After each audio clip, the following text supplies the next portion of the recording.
Wanted to welcome you all back to the Escape Pod. It's kind of a part two segment of what I was doing earlier. I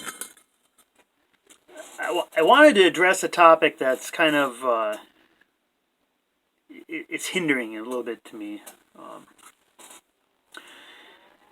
In today's day and age, a lot of people are offended by a lot of different things, and in my opinion, they're offended quite easily about a lot of things. They're offended about this shirt. They're offended about half the crap that's going on in the background here. They'd probably be offended if I had a sip of beer. But all that regardless, I got a comment on the page, and the Project 211 page, and I was forced to delete it simply because it is my page. I can do whatever the hell I want to do with it. And two, it wasn't irrelevant. I'm very sensitive to what people think.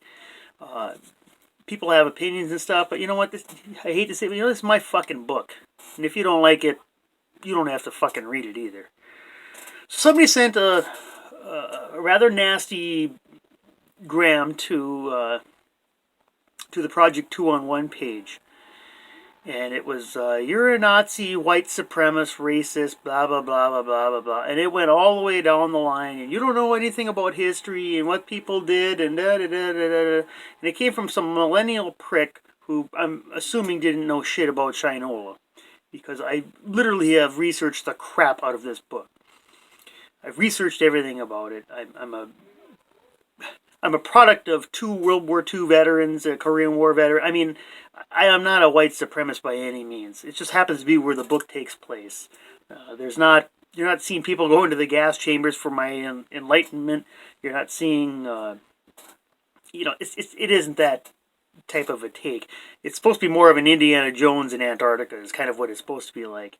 And so whoever you are out there, and I know who you are, and I'm not going to mention your name, but you can go kiss your ass and go back and read some freaking history, because this is kind of history. It actually did happen, but maybe it didn't. But it sure as hell, one thing, it is not a white supremacist book, and it is not a neo-Nazi book. And I want to make that very clear to the audience, or anybody else that's trying to pick this up, is that this is not a neo-Nazi book, and this is not a white supremacist book, okay? It just happens to take place in World War II, and it's semi-fictitious, it's historically fictitious, it's a what-if. That's kind of what it is.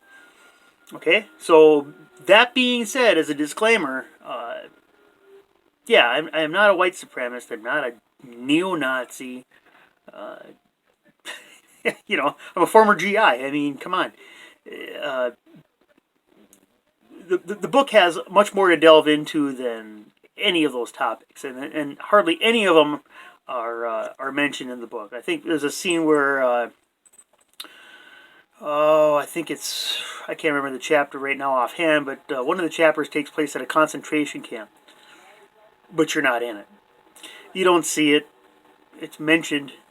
They know the person they're trying to pick up is there, but you don't see the atrocities and stuff. The individual talks about it a little bit, but it doesn't go into great detail. And I was very careful to avoid a lot of that, and for very specific reasons too, is that I didn't want to get involved in any of that type of thing. And two, the book doesn't go there. None of the subject matter really goes there. There are a few scenes where it happens that way. And it happens that way because, if you study history, yeah, it's World War II. These are the Nazis, They did some pretty cruel shit, Sorry to say, but yeah, they did.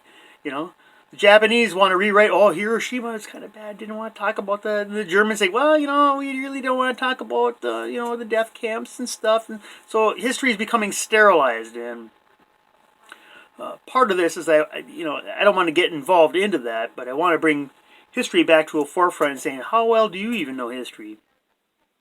Because I'm a student of history, and before I picked this project up, I didn't know. So, that's a little bit of a disclaimer I'm going to add tonight. Just another little video clip from me. I'm wearing a little hat tonight from the Diamond Tool Works in Duluth, Minnesota. So, bid you all farewell, and I'll give you another clap a little bit here in a bit. All right.